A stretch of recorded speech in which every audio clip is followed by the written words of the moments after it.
Hey everyone, hope you're doing well. Today I'll be going over the swaps problem. All right, so let's get started. So it's asking us to complete the swap pairs function. And this function takes as input a linked list link and a 2-argument function f. And it will return to the user a new linked list that is processed in a very specific way. So here's how we're going to create the output.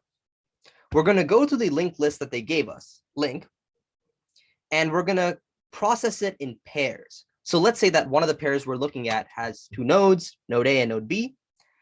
We're going to call the function f on the values of node A and node B. And if that returns true, we're going to swap those nodes and add them to our new list. Otherwise, we're just going to add them in the same order. Cool.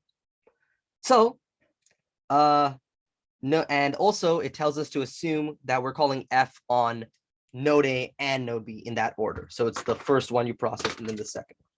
Cool. So knowing that, let's dive into some doc tests. So the very first doc test, and you're actually given two functions here, f and g.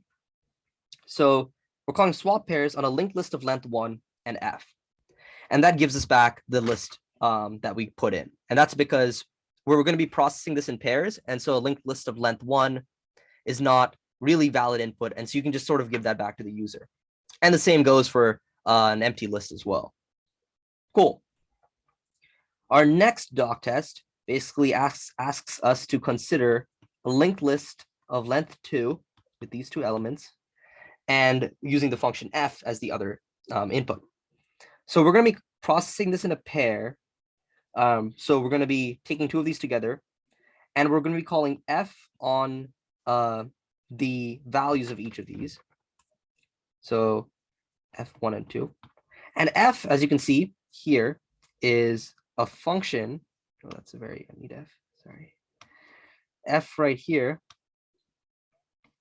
is a function that basically compares the 2 values that you give it.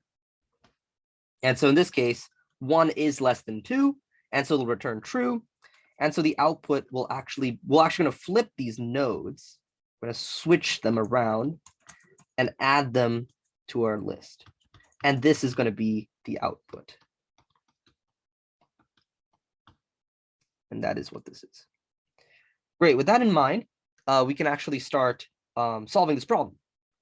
So since it's a linked list problem, you're going to be using recursion to solve it. And so you can think of this if and this else if at the top as base cases.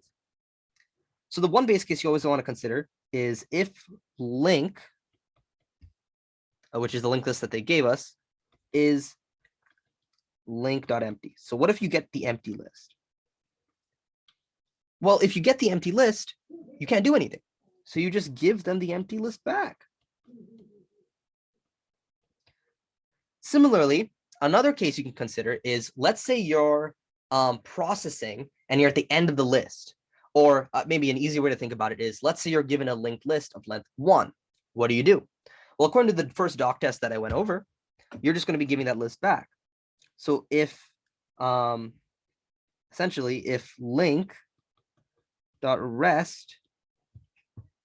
is link.empty, aka if the list only has 1 element, then you're just going to return a new linked list with link.first as its head and null as its tail. And the reason we do that is actually because we're returning a new linked list as opposed to the one that they gave us. Cool. So what about these? What about the else? So this is going to be a recursive part. Now, without knowing any information about the problem or the logic, we can actually see that there's a variable called rest, and it's referring to some sort of recursive call. And so we should probably be calling rest on the rest of our linked list. In this case, rest actually means 2 nodes down. So if you have a linked list, let me just draw this out. So if you have a linked list, so this is, let's say, node number 1. This is node number 2. and then you have a rest. So the idea is that since we're going to be processing in pairs, rest is actually everything but the first pair in the list. And so that is actually going to be link.rest.rest, which goes 2 nodes down from where you are. And then the other parameter is just going to be the function that they gave us, f. And so that is like our recursive leap of faith. Like assume that rest is basically the rest of the function, fully swapped in everything, and everything worked out well. That and all of that is stored in rest. So assuming that that is the case, we can actually start filling out this if and else. So we have one if left, and the condition that we need to check for is if f called on the pair we're currently on is true, and if it is, swap them and add them to a new list. So we're going to actually check if f called on the pair we're on, so that's the value of node 1, which is link.first, and then the value of node 2, which is link.rest.first. And if that's true, we have to swap them and add them to our new list.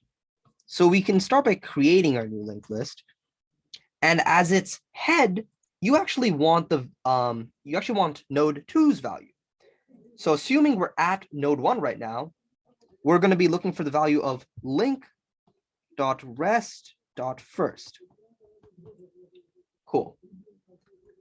And then the tail of this is actually going to be another linked list, right? That's that the tail will always point to another linked list. And that linked list will have the value of node 1 as its head. And that is what gives us this swapping effect. And then you're going to be putting rest as the tail of that. And that's because rest is like just the rest of the list, fully sorted and everything. Great. So now we have to do the else, which is if calling f on node 1 and node 2 results in false. And if that's the case, you don't swap them, you just add them to the new list regularly. So do that. You just create a new list with link.first as the head, and that is node 1's value this time. And then its tail is going to be link again, but the head of this tail is going to be node 2's value, which is link.rest.first, and then rest is its tail. Great.